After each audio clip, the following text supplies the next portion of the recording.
My name is Brigitte Shim, and I'm a professor at the Daniels faculty. Welcome to this special lecture. I'm here first to introduce Inès, and who will share some of her most current work with us. And after our presentation, we'll have a conversation and open it up to questions from the audience afterwards.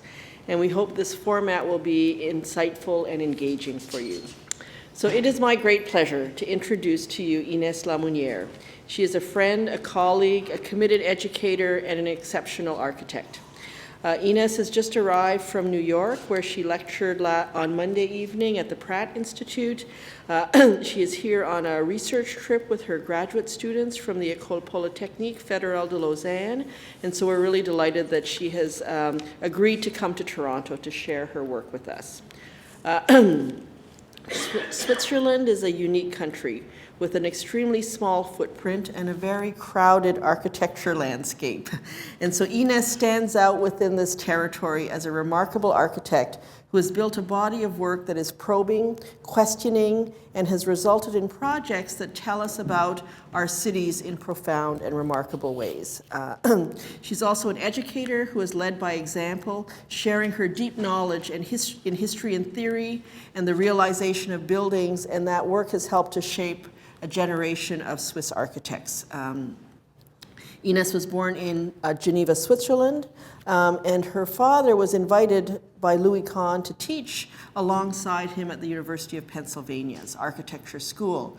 So as a teenager, Inès spent time outside of Philadelphia at Bryn Mawr College, understanding Louis Kahn's residence on the campus from the inside out. And she studied at the École Polytechnique Fédérale de Lausanne, which is one of the 3 Swiss federal schools where she graduated in 1980. She continued her training in architectural history and theory as a member of the Swiss Institute in Rome from 1980 to 83. And she's been the co-author of a Geneva magazine called Faces, Journal d'Architecture from 1989 to 2004. And this journal is amazing and has tackled many urban and architectural agendas. So there is an enormously long list of publications that Inès has authored, co-authored, contributed to, really ensuring the dissemination of ideas about architecture. She started her career at the ETH in Zurich, where she was appointed an adjunct professor in 1991. And then in 1994, she was appointed a full professor of architecture and design at the EPFL in Lausanne. And she was also chair of the department from 2008 to 2010, and heads a laboratory of urban architecture and mobility, and is also the vice president of the EPFL's Wish Foundation, promoting women in science and humanities. I would say that she also continually does research on urban issues that have resulted in several seminal publications shaping thinking about our cities.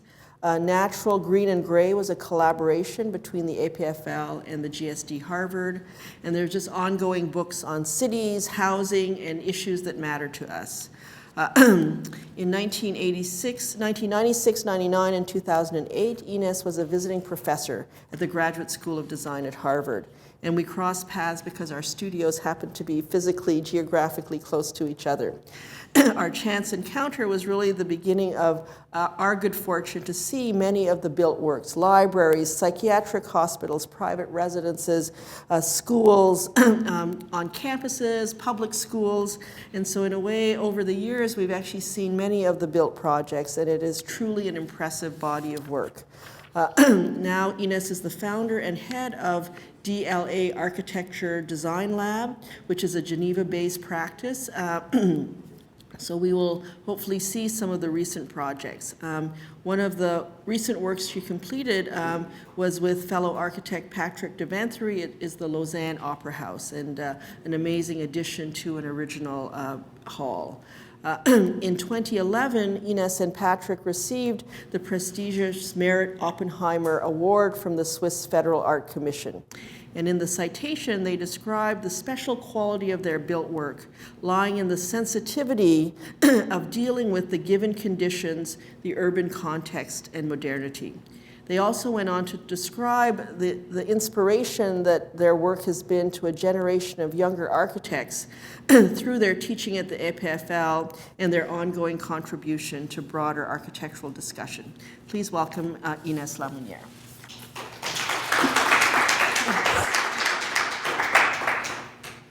Thank you so much, Brigitte. I mean, I feel very honored, and it's true that it's nice to be in front of such a nice audience, because I feel I know people from some time now, and I feel actually at home, but at the same time I have to be very serious about what I'm doing. And today I was, I put together quite a few projects because I wanted them myself to see them somehow. So I'm going to share with you quite a few projects.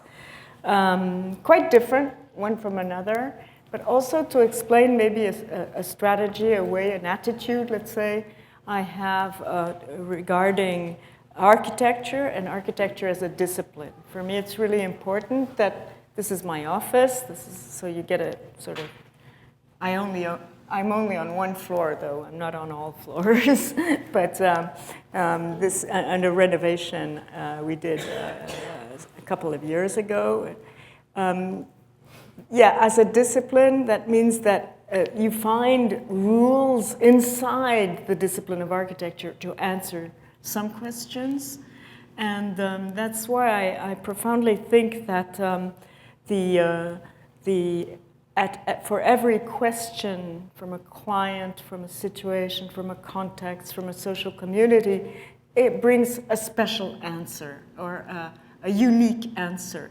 So in architecture, you won't find a signature architecture.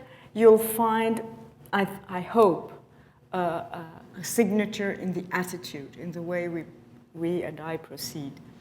So just, you know, I've always been sort of working at all levels to understand better architecture, or modern architecture also, but it's true that the years in Rome were fundamental because they were around Bernini, around Borromini, about, here you see sculpture pieces of Canova also, the idea that material, figuration, the body, the volume, in space, and representing a moment in something which is more dynamic is so important. So statuary, when I say it, you will see is quite important in my work. Also, we've always managed to go and see building. I think this is so important, and it ends up in books and books of kaleidoscopes like this, where you know, natural elements like glaciers but they're very close to us. It's the glacier we go walking to, or Gary, strangely enough, are mixed with Schindler's Los Angeles house, or even representations of death. Or the idea is that you're looking at things through a special way, and you'll see that at the end, all these examples participate in our thinking about architecture, materials, and space. In this, you'll see also that all the examples, the pictures, somehow have an emotional aspect to them. And I think, you know, the idea that architecture produces an emotion is something that is still so important. I don't know if architecture has to be beautiful, that's another thing, but certainly architecture has to produce emotion. So as a first theme, I like the idea that architecture can, you know, enter into a discussion with gravity. Can start thinking of its fundamentals. Architecture has to be built, so it has to be on the ground, but at the same time, you can try through structural elements, like buildings as beams, to become independent of somehow you have floating elements and not gravitational elements. And this has gone through a couple of projects, and more recently, I've been involved in competitions for bridges, and it tells you more about the idea how, you know, for me, there's a sort of completion, or at least architecture as a whole, not only in its discipline, but also in its structural aspects, in its social aspects, and in its landscape aspects. So this bridge is just a line over the Rhone, which is one of the largest rivers in Europe. And it's a very beautiful place. It's, of course, has to be particular because it goes from forest to forest across this river. So the idea was to bring in one piece. This was a tube,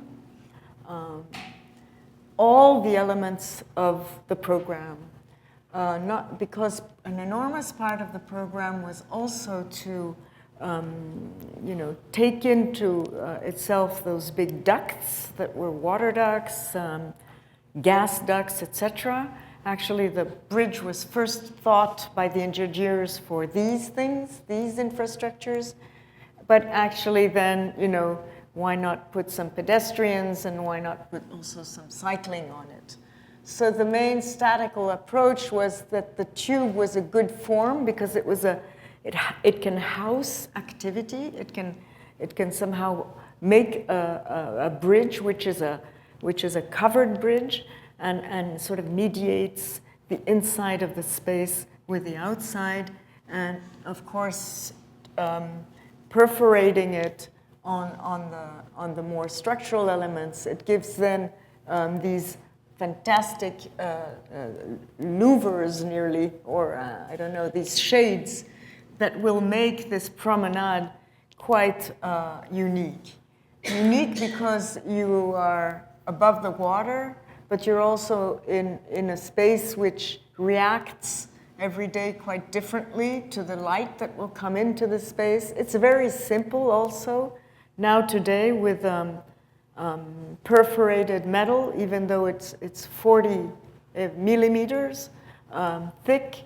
You can do really a lot, and the welding would have been done on site with elements brought from Italy. So this sort of idea that structure can help do things, and structure can somehow house and do things, is this little house, very simple house for a couple who has a particular life because they have a very private life due to their, I won't say it's a little private. And then the ground floor, they have a very representative life. So in fact, it's two houses. It's one for them and one for when they have parties. And so the idea was to really liberate that ground floor completely. You see very, very few structural elements. Actually, the whole house is 150 square meters, this part. The garage, the special barbecue places and so forth, and the entrance with this wall, and this is the little street that goes by, and the forest here. So actually it's an enclosed space where the ground floor is completely free. And actually the only column that is expressed as a column is that one. The other ones being embedded in different types of materials or different types of elements, which are sort of objets trouvés, and when you're in the house, you don't know really how its structure comes to the ground. So from the outer wall here of the little garden entrance, there's a big transparency through these elements. Only the doors, I like always to do doors which are elements and not windows. You enter to the house and through this idea that the whole top floor is actually quite a tube of structure with reinforced angles when there are windows. And below you see the whole thing floats here completely or here partially through these glass panels. So there's an enormous transparency in between the entrance garden and then the pool and the garden, the real garden. So the only column which is really visible is this one, and the whole thing then opens up to this staircase, which is like a volume inside this space, which was really important because, of course, it goes from this very public space to this very private space up there. The private space itself is the big bedroom, the master bedroom with an inner patio and the staircase and the 2 rooms for the children. The neighborhood being so ugly, it was also the idea that you had to control the windows upstairs so that you would mainly get this as a landscape and nothing else. So this is the little patio, and this is the master bedroom overlooking the forest. So it's a very different world upstairs. It's a world of walls, and downstairs it's a completely free plan. I mean, I think it's the first time I've achieved such a free plan with very different types of, you see the chimney, then you see the column, then you see the staircase, then you see this cupboard, this other wood panel for the kitchen, and the kitchen itself, and the garage. They're all sort of like elements, very different, like a collection of things on that etage.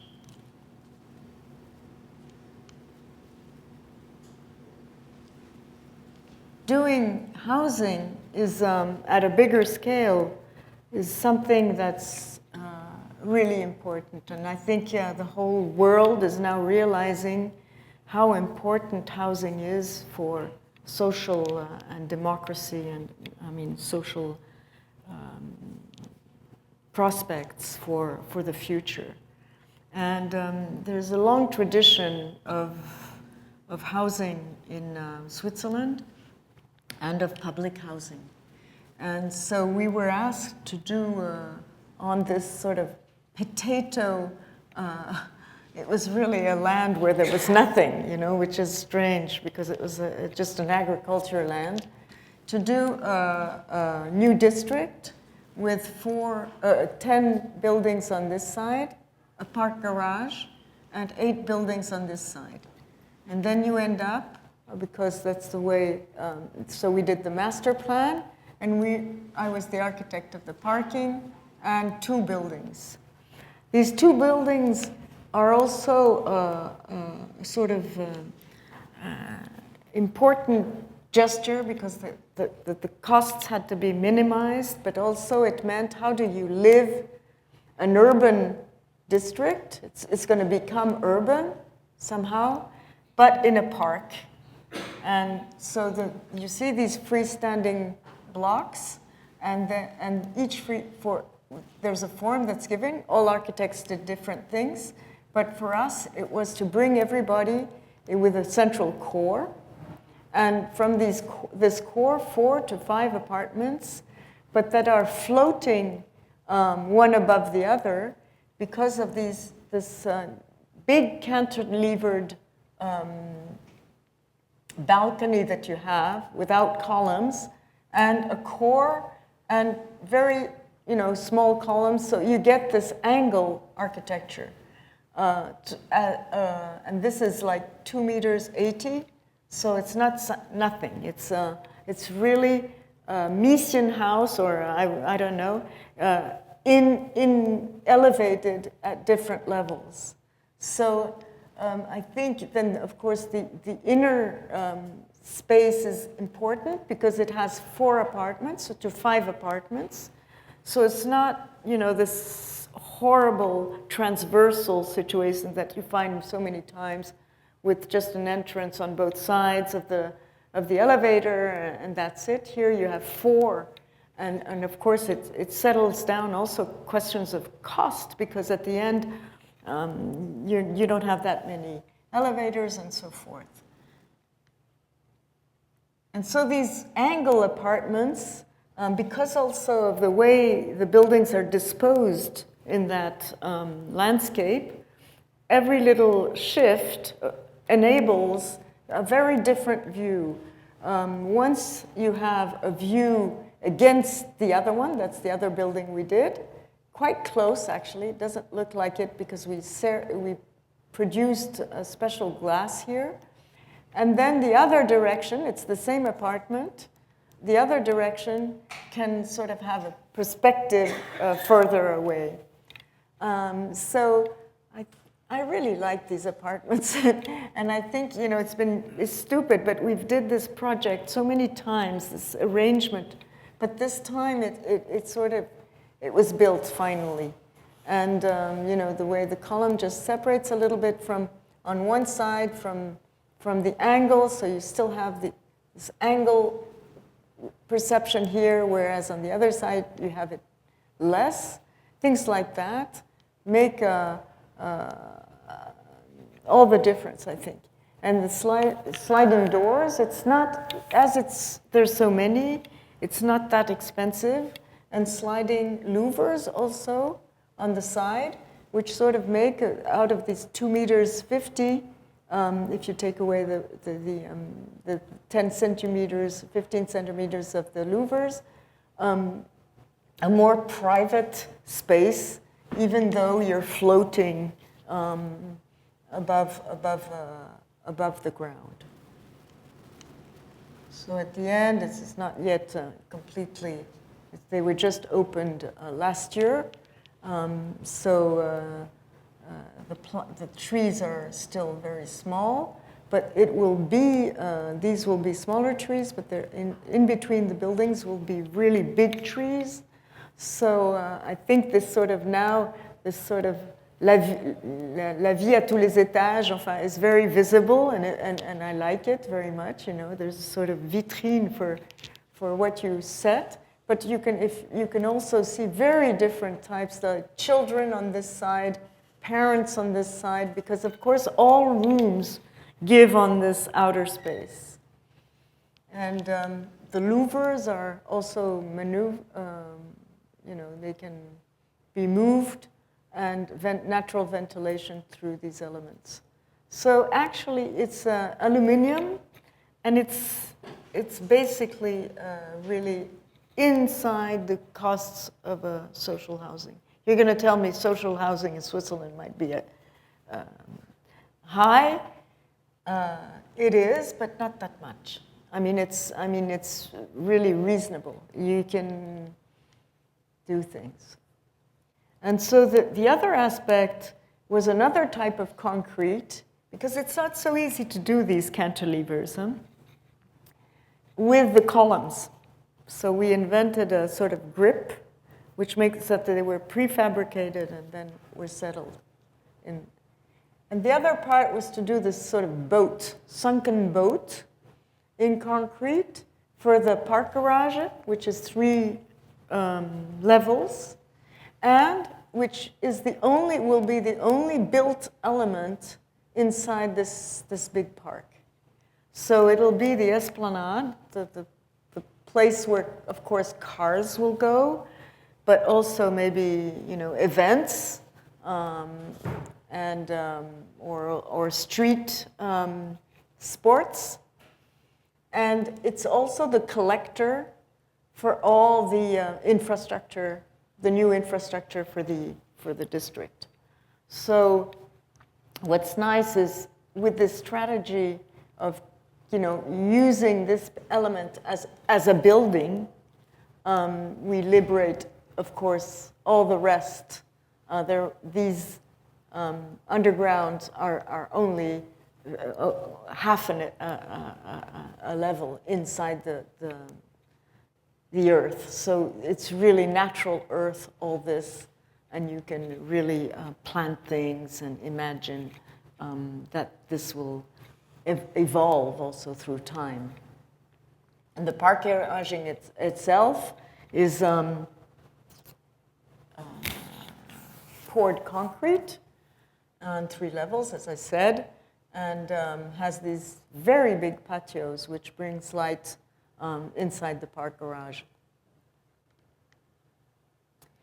So this brings me to this sort of poured concrete situation, and a very different type of projects, which are projects which think about walls and think about enclosure and think about privacy in a very different way. This was on the left you have a psychiatric clinic we did in 2002, where of course, the room is so important for the mentally sick people. And on the right is a house for also quite a special family. And in both cases, it was the idea of giving solidity and mass to a project. And then you see that we developed for this a special poured concrete, which is pigmented. It has the sand, different colors. And so it's poured like every day, one, etc., on quite big surfaces.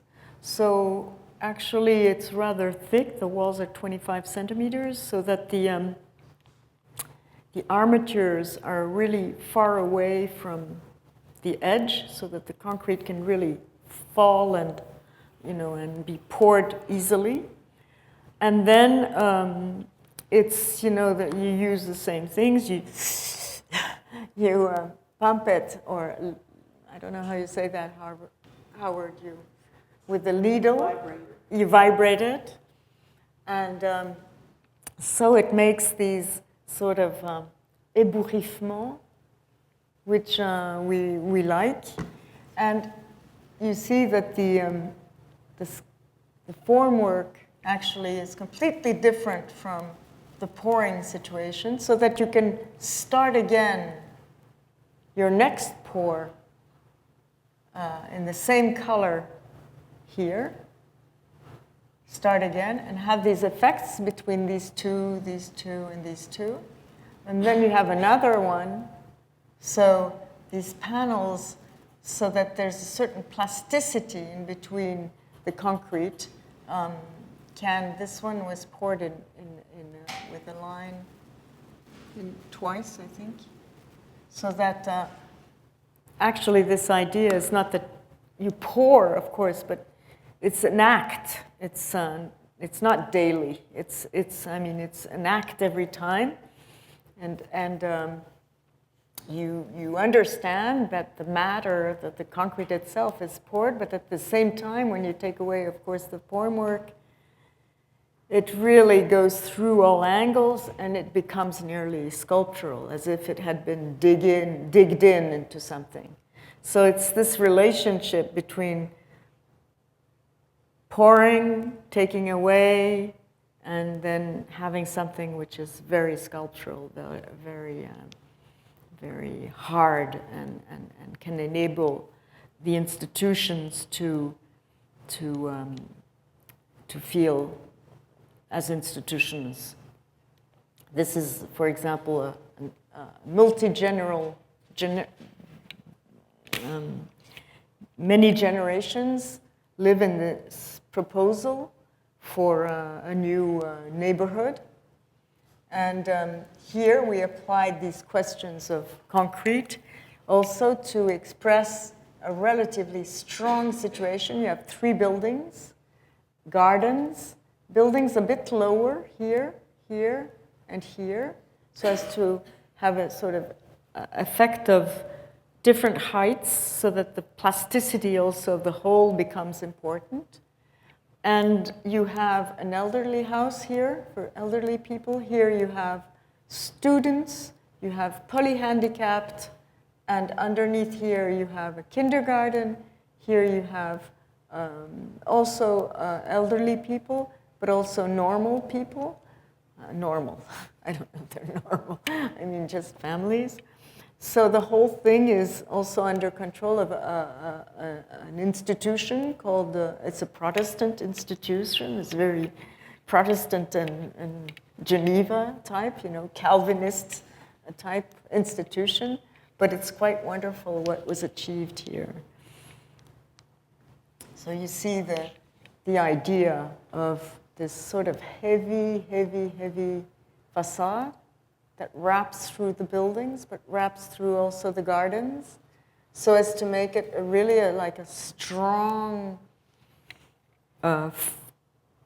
relationship in between the ground and the buildings.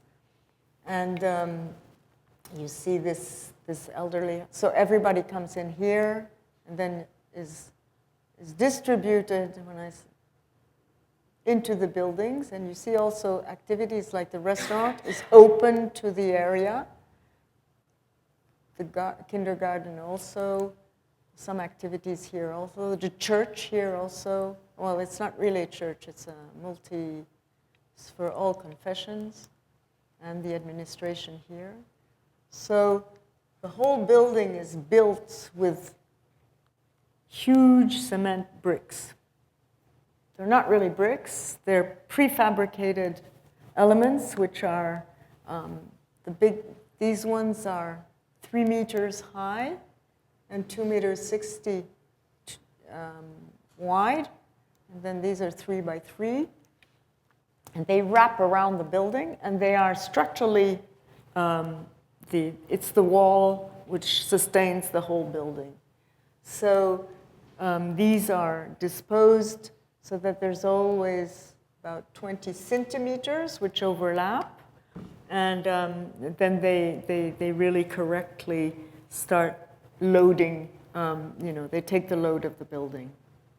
So this meant also that we could have quite big spans so as not to have, for the rooms, you'll see the plan after, too much structure involved inside the building, making it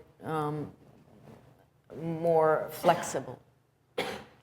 So all these are also poured panels.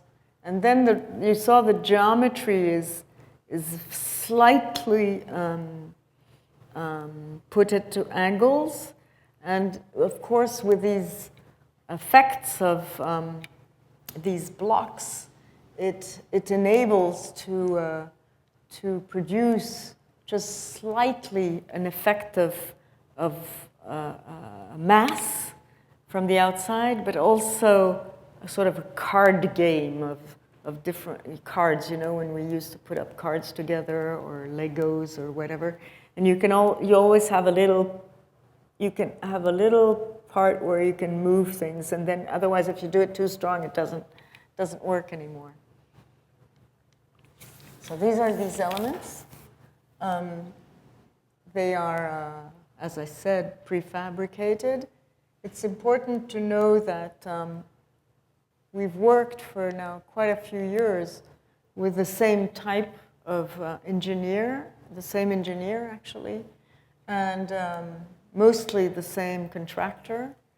And so we can also develop research with them, which makes that these panels are actually completely also, there's an insulation in between the panels. You see, this is the formwork for the slab.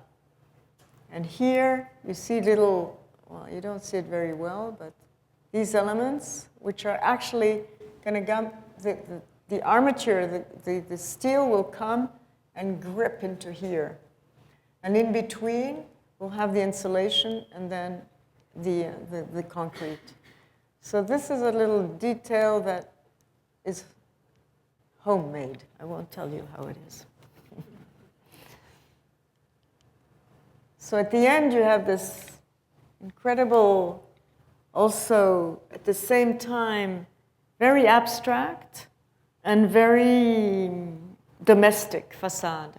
And I think that's what we were aiming at. I was profoundly interested by the idea that this institution, these elderly people, had to have shade because they often have problems in their eyes, had to have shade, had to have a transition, but also that they had particularities that could be just a little signified, but not too much also, so that it doesn't become obvious. And it becomes like more abstract here, just what's happening. It's a facade. Incidentally, my mother died in one of these rooms, and it was quite, she was one of the first locataires, residents. I never thought I would do that for my mother. Things like that happen. So you see the span is relatively big. It's 8 meters. So you have a lot of space to start, doing different plans and accepting also different types of solutions in between the core and the facade.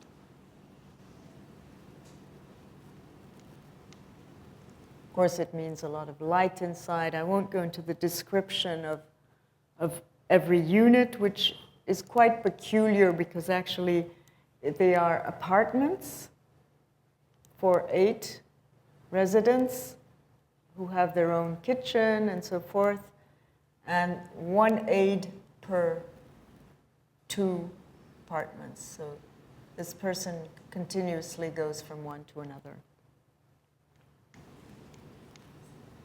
And this, we're finally finishing because this was the first one, and now the other 2 are nearly finished, and this will be this patio in the center with this really important space of circulation where you'll see all the, as a little podium, but you'll also see here through, this you can't see now, to the gardens, to these angle gardens. This is blocked because of the building construction going on, but you'll see these, in between the buildings, you'll see the gardens. So it'll bring a completely, a very full of light space, but also a space where they're protected because also you see that the cantilever here is important so as to enable also zones in the patio where there's shadow. So these questions of concrete went through examples like schools or like private houses, as I was saying. But as you see, also in its, even though sometimes we were working on the idea of the wall, but also of the panel. And here, the panel which becomes a beam again. So that even in this house where the whole thing is done in concrete, this becomes a room actually inside, and it's a tube which enables on the ground floor this completely open space that you find underneath. Or here, the classrooms fit in, very differently. I won't go into these 2 projects, but it's important to understand that the relationship to also glass and to the thickness of glass is important for me. The fact that glass, of course, is transparency, but is also is also today a mirror. It can also reflect, can also be thick, can also be different in the day, in the night, and so forth. Can enable. We can really use it also as a rather thick material and not only as a transparent material. And so this idea of the glass being a series of also of I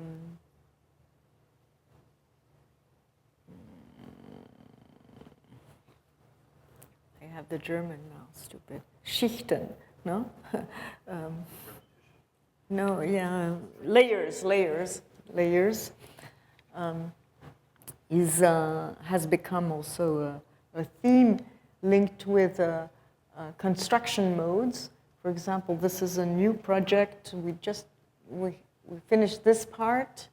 This isn't finished. It's a lab building for agriculture, and you see that it's rather big, actually. It's 150 meters long, and it's 30 meters large, and the whole thing is actually a wood facade, load-bearing completely, and these elements, so that there is really there's 9 meters here between this and that, so that they can really, in a flexible way, build the different labs and offices around the building.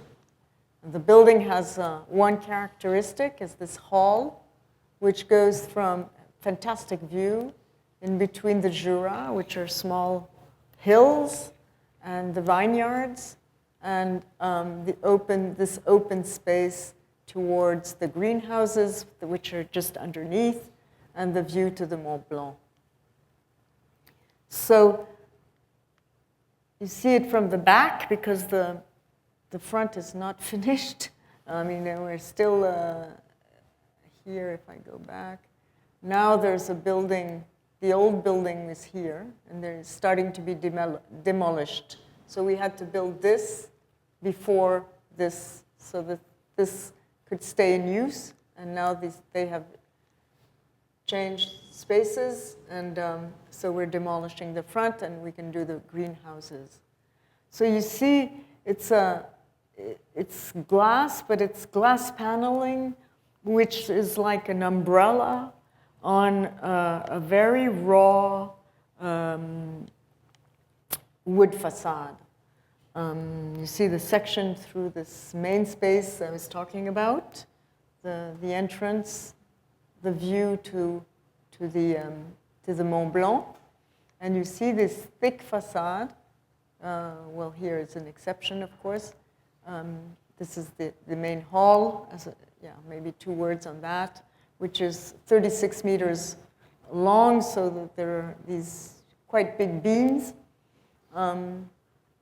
which sort of bring an engineer-esque atmosphere in the hall, but mainly also enables absolutely no columns in the space.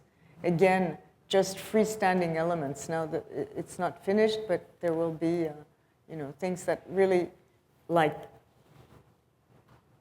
we did some furniture for scientific disposals, and there'll be like really objects in here, so they can move them around, they can do things because of the beams that enable this. And so the beams are also, I love these beams, they're very well done. They're completely calculated differently. Exactly what you like doing at school, you do it once, you're happy about it. And the building itself with these facades, which I'll come back to, which are, you see, probably do this here in Canada, but see the slabs, and you see the 25 centimeter wood facade, which is in plan with elements 18 by 12, every 1 meter 45, no, 1 meter 50, sorry, and then infilled with insulation. And these panels are prefabricated, so they came in elements which were 7 meters long, and so it went really, really rapidly. And then the glass comes in front as an umbrella, as I was saying, to protect this facade, which is really cheap. I mean, it's in, how do you say this, really, it's not this, it's plywood. And then you have the also the screens are really simple because they don't have problems of wind, or they're all protected. And then this idea of bringing in the glass these serigraphy of 2 colors, 3 colors actually, one yellowish, one greenish, orange and green. Of course, it has something to do with the vineyards, and mirrors, which then start reflecting the sky and making them completely different in the upper parts, as in and the lower parts are reflecting more the ground. And so you get this sort of ever-ending movements in this facade, which makes it in a relatively simple manner, an activated camouflage of the building in its context. It's also helping hide all these elements, of course. It was thought with also solar elements, but that was still too expensive to do. So these panels were very well done. Even though it's such a simple construction, they were really cut out perfectly, and it's true, it's a real pleasure now to work with wood and the machines, the digital machines, which can really also use, hybrids of different materials and fix them perfectly one with another, whether the reinforcements in some parts in iron, or the different joints. Here you don't see them, but also all the perforations which enable these then elements to come and get fixed. The curves you can do, and I was looking. I'm sorry, I forgot that piece because it's an interesting piece where it goes into the concrete. It's all prepared, of course. The iron elements, the metal elements, and the grip to the wood. So at the end, you get this sort of vision of a building, a non-existing building, really. So to finish, I wanted to show the Opera House in Lausanne. It's something we did a long time ago. You see, the construction is always a bit delayed in Switzerland because we have referendums, we have things like that. But it enables somehow, time is not a bad thing. Even though the project was completely finished, you can always through prototyping or mock-ups and things like that, you slowly get your idea, you understand it better, and so it can be built also better. So this was in the small town of Lausanne. You see Lausanne has the lake and the old city, and it's in this boulevard here from the station to the old city. And there is an opera house now, which is this white piece. Actually, this piece you see here, the red hall, the red, this part is existing. And there was an old, well, the technical part. And there was this competition, and they were saying, yeah, there's only 30 million, so, but we want a completely new theater. And we decided to cut the theater as it is today, as it was, on the scenery, on the curtain, and then built all the new tower, scenery tower, the stage, the new studios for preparing the scenery, and the orchestra, and the new podium, which can be moved, of course, and the technicians, and so forth. What was fantastic, we were very lucky, is this is a fantastic pocket opera. It has, as you see, 4 layers of seats, which makes a proximity in between the singer and the public, which is absolutely unique. Plus, it was in many films, and mainly in a film by Klesowski, with Irene Jacob and Jean-Louis Trintignant, and there's a wonderful scene in that theater because it has this reputation of being nearly circular, it is nearly circular, and it has this proximity, which is quite incredible. So that's the project, was to somehow re-enhance the room as it was, clean it up, get the orange right, and then from here on is the new project. And it's fascinating in a theater because there's the black and then there's a color. But the black is just because it has to be black. It has to absorb, of course, all the light and so forth. And so it's quite an amazing thing to build what will produce the marvelous aspect of something fantastic. So it was about this. It was about how do you produce, how do you inside, but also from outside, how do you suggest that there will be an incredible thing happening one evening there. So from the outside, the tower, you see the old opera house. You see the tower emerging, plus there's a whole building here going on the side. And you see that we used stainless steel in 4 different surface treatments. And this produces a sort of,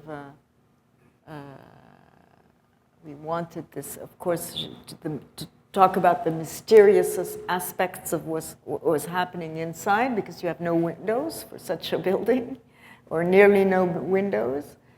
So, and you're in this type of relationship to the city, the backs. This used to be really a back street, and now it's become a very joyful street. And you see the clean cut in between the old structure and the new one. The panels are disposed, rather bigger panels on the street level, and then smaller panels as you go up, sort of to emphasize, of course, verticality, but also to emphasize these questions of breaking up the image somehow, and of playing with. It's more than playing. It's fragmentating the the heritage, the buildings around, which are, of course, under protection.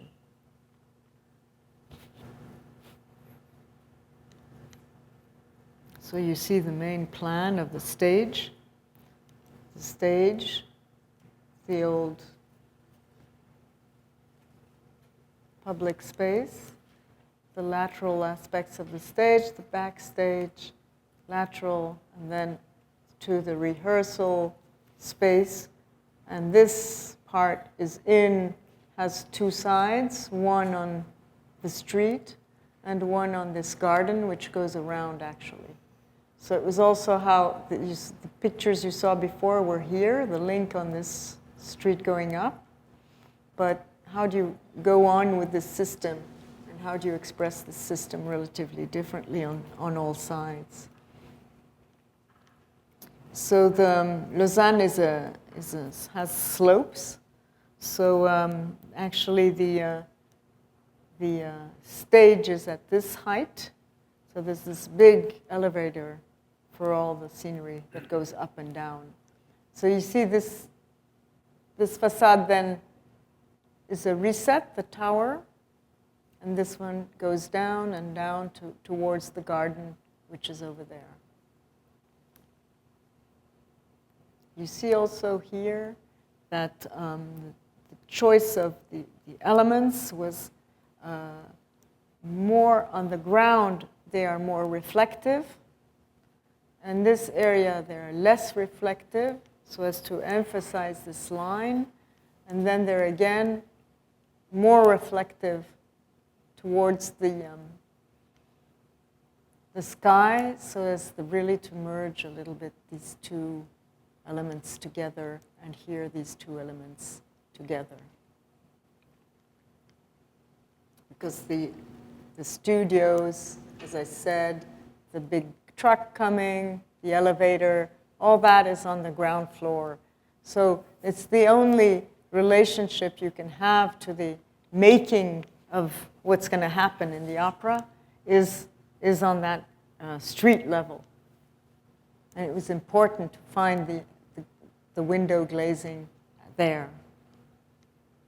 So you see it, here you see what's happening a bit inside, and then you discover on the garden, you see here the other window, which is for the sewing for the costumes, and that was the rendering for the competition, which showed exactly these elements already, but in their different contexts: the street context, the sky context, and then the garden context. So if I go around, quite different atmospheres in between. Again, just very simply the tower, this part, the costumes being made, and then towards the old city, up the slope, the windows reflecting that's the director, of course, reflecting the old city of Lausanne, and the patios to bring light into the rehearsal spaces, which are underneath, which is painted red, so as to sort of create this sort of reddish atmosphere from the inside that suddenly comes out and into the green, so it's even stronger as an impression.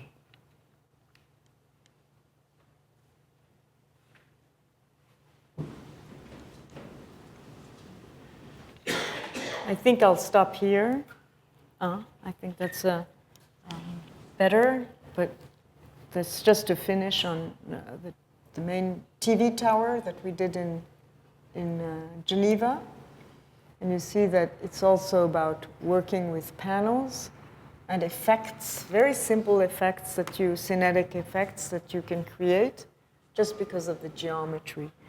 So these, maybe to conclude, it's, Brigitte will do most of the conclusion, I suppose.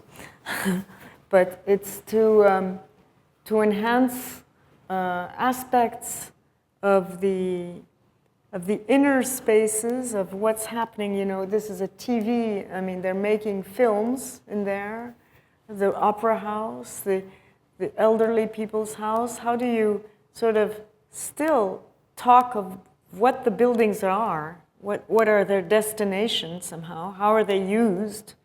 But without emphasizing signs or whatever, but with probably the choice of the materials, the way it's constructed, the tactile aspect of them, the colors of them.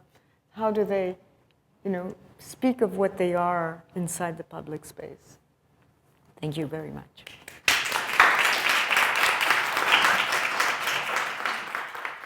So thank you so much for a wonderful talk. I guess you entitled the whole presentation Constructing Architecture. And in a way, we can think about the word construction as a conceptual idea and then as a very physical idea. And so maybe we could talk about the way you think about construction itself, both physically and metaphorically, and to understand your kind of thinking about that.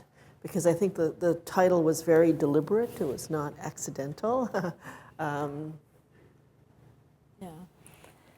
It was, of course, some architects, I feel very much linked with architecture when it developed in the 90s to today, as also a renewal of a way of taking decisions which were linked with reducing the elements to some essentials. It sounds a bit religious, but it's not the case.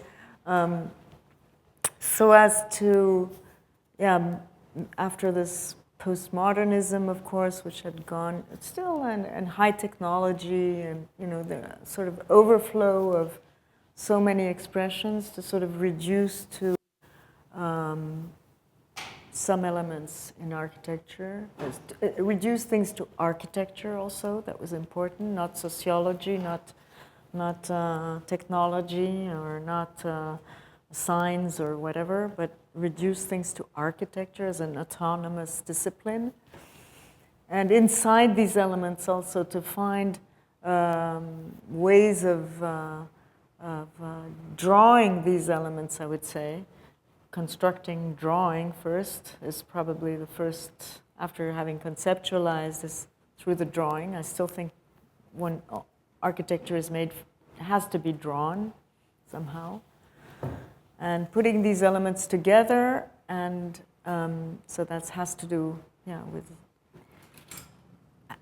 and not adding things, but more like reducing things to enable things to do two things at the same time, or three things at the same time, and not adding for every question one aspect. And so that's what I mean by constructing, is reducing the elements, and that these elements, like the tube for the bridge, can do everything. So an essentialness. Yeah. But in a way, I guess what I'm understanding is that you're constructing physically, but there's also, you're constructing the conceptual strategy, you're constructing the way the public perceives the building, you're constructing the way that users actually engage in the building. So it's an active verb. It's not a passive condition, and that it requires these other layers of constructing before the physical construction, so that the kind of without the conceptual, you don't get the physical. That they're interrelated. I would say the conceptual doesn't come immediately. No, it's maybe important to say that. I think I've always been somebody who likes to listen a lot. And to read. I wouldn't say I don't like documentating myself, but or to read, but also to just try to understand things. I mean, for the psychiatric clinic, it's not easy to build such a building. You know nothing about mental illness, but you know it can happen to you. And once you say that, you are already part of you're conceptualizing somehow. It's not the traditional sense of conceptualizing. I mean, absorbing. I mean, and then once I feel like a sponge. I often say I'm a sponge because I like trying to understand, even though I'll never be the person. Because that's also wrong. An architect which will, go in a hospital, spend 3 months and say, now I can do a better hospital. And that's not what I'm saying. I'm saying as an architect, you have to understand things and see behind, square meters that are given in the program, things like that. You have to sort of imagine life. It's a bit stupid, but... Or maybe project. Yeah, project yourself in the space, but also letting, the people who are talking project themselves in your architecture. It's a strange thing. Mm-hmm. And so once this happens, then you decide, I want something solid, or this aspect of what I know of architecture can be developed, I would say. So what's interesting in having had the privilege of seeing really early work and the current evolution, I feel there's a kind of wonderful exploration of delight, texture, color, things that I think have continued to be an interest, a passion, an obsession in the work. And it's just wonderful to see the kind of this thematic condition evolve. So maybe, you could talk about just this exploration, because I see it as a really probing and questioning part of the work. Yeah, when I look at all that, I think, my gosh, it's really colorful.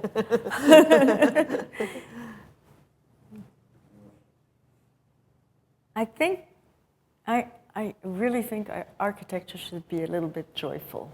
Mm-hmm. And it's around these questions. And you realize also, again, when you're doing this clinique, you're already pale, Why should you have just this pale thing? So the frames of the windows, it's aluminum, but it was treated with bronzish, this awful sort of thing of the 70s. You would get these panels of aluminum, which were champagne color. Yeah. But actually, for that, it was just the right thing to have. And because also it really gives a different sort of reflection of light, very, very small, but that makes you look a little bit better. Or the color red, for example, we were scared to present it to the clients, to the head of the Department of Psychiatry.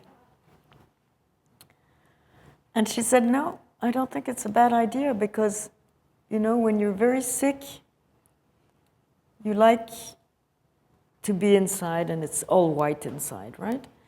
But then when you leave and you're better, you might have crisis at one point, and you just want to know if the hospital's still there. So so the people know that it's still there, because it's a rather industrial area where it is, because it's one of the first cliniques which is back in the city. And it's rather grayish, let's say. So that building radiates something, even when it's raining, because that's the problem, It's architecture is under rain, disastrous. So these things have to, for me, that counts.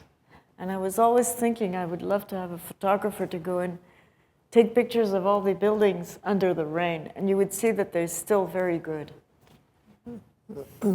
So what's interesting also to see in the facade, or the kind of evolution of the thinking of the facade, is that there's really a kind of, it acts as a mediator between the very publicness of the exterior. Sometimes, like the opera, they're very mute programs that don't have any kind of, they're just boxes with things, technical things happening inside. And so the kind of facade has a role to play in projecting, in effect, the sort of public image of an institution. And maybe you could talk about that, because I think that that's an idea that is continually investigated in the work. You know, the TV station, the Lausanne, the opera, the kind of facades of these clinic buildings, this kind of question about what its public image should be like. Mm-hmm. I think it's really difficult for institutions, because they're institutions. That makes buildings a little different than purely private, or private institutions also, but I mean it's an institutional money, because it's I believe really in that aspect, that it's a collective act of doing a building for society or something like that. And so classical architecture had this wonderful thing. They could do a nice little temple architecture, and beautiful, and express this institutional character of the building. Modern architecture has always had a difficulty with that. And I was at the UN building yesterday, and it doesn't make it. I mean, I'm sorry to say, but it just doesn't make it. When you see the platform in front of the assembly hall, it can't. I think there's something lacking really there, the response to modern architecture for that. Some great buildings, I haven't been to Geneva, but it's true that I think probably Niemeyer did some of these buildings which through their forms can address these questions, through their size, their articulation of shadow and transitions, things like that, but very few. Or, of course, Mies can do it, but with a rather silent, muted palette. Yeah. Mm-hmm. So, and then this, of course, what happens today? I don't know. Very flap, flap, flap. Just getting the cream the right way up. Sorry, because in America this is more frequent than in Europe. I don't believe at all in that expression. You can have some buildings which are beautiful forms. I'm not saying the contrary, but I think you can remain simple and address these questions through materiality, through already the right proportions of the building is not is something which has to be there, but I think it's research. It goes on. Yeah. So that's the way it is. But it's true that I think it has to achieve a certain form of abstraction. Otherwise, it can't convey this idea of being a little monumental. Well, and also enduring. Yes. Enduring as things evolve and context changes around it. Exactly. It actually has a certain presence. I was wondering if there were questions that people might have. We could. Mason. Thanks so much for your talk. It's really wonderful to see the range of work. One thing I'm curious about relative to the constructing architecture title, as well, is maybe how you go about testing some of these ideas, because many of the works have an elegant monolithic quality to them.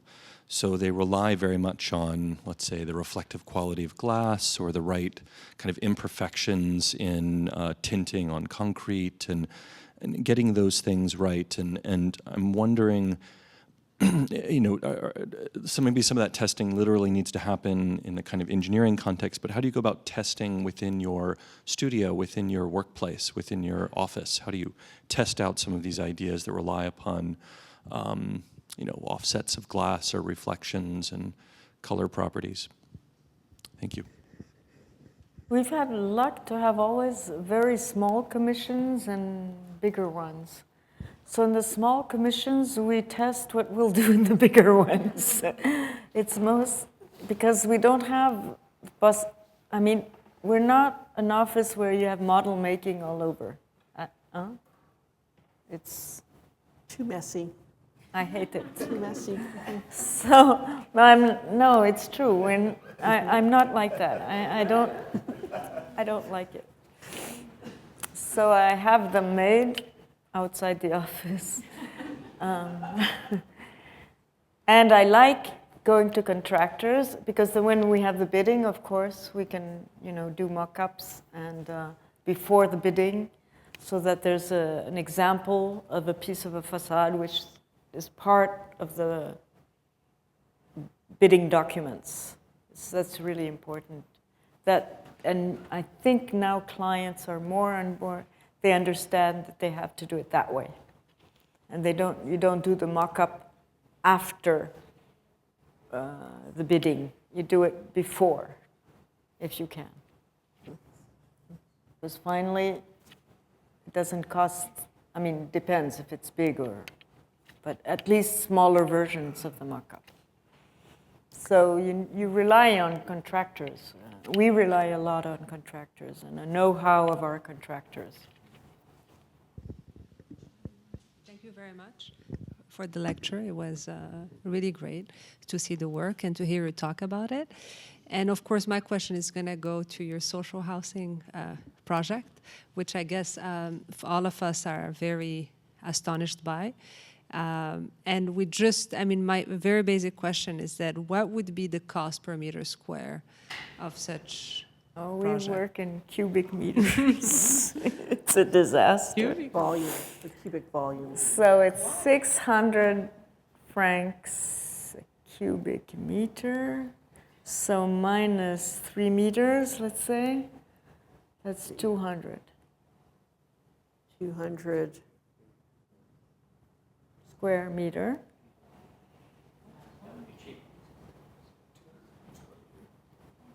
No, that Well, seems... if I have 1 square meter, 200 francs times 3, that's 600. But is it social housing or multi-housing? The question is whether it's social housing Well, we have or very, multi... very different categories, but at the end, it's all controlled by the state. So the social housing is 580. Then you have 600. Then you had 620. More or less, that's the range. This is Swiss francs per cubic... Francs per cubic meters. meter. And so was this towards the So lower it's- range? No, You this said it was the on lowest high range. one. The high one. Yeah. So my question would be, because obviously the standards of construction in Switzerland are very different than here and very different than Morocco, where I do practice and where actually I worked on social housing. And I'd be very interested to know what was the biggest constraint in this project for you? In this one? Financially, you mean? Financially? Well, what you see is not exactly what we paid for. You have to understand this, because you have also the possibility to add. Because our prices were low, actually they came really 595 or something like that. And we were in the range of the 620. You could add stuff, like the floor is a school floor, so that's really basic, that costs nothing. But of course, the facade, especially the glass for the handrails, that was. But that was not my idea.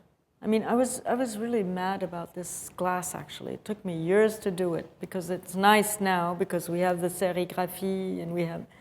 But I don't like glass railings. I mean, I would have preferred the metal, really simple, and that would have been... But that's typical. It's the promoters, or let's say they thought, oh, it would look a little bit more elegant with the glass and so forth than the normal steel railing. So, yeah, there was questions like that, but mainly the hardcore of the building was not expensive. But it's mainly because, and now we're doing exactly the same, but with 6 units, so it's nothing. It costs nothing. It's just a little larger, and it's 6 ways of putting the apartments. But it's always this idea of the central core, which makes the difference, because then you're better off. So Inès, I just want to thank you for a wonderful lecture, for the exploration, the innovation, and truly a level of delight and joy. Thank you so much.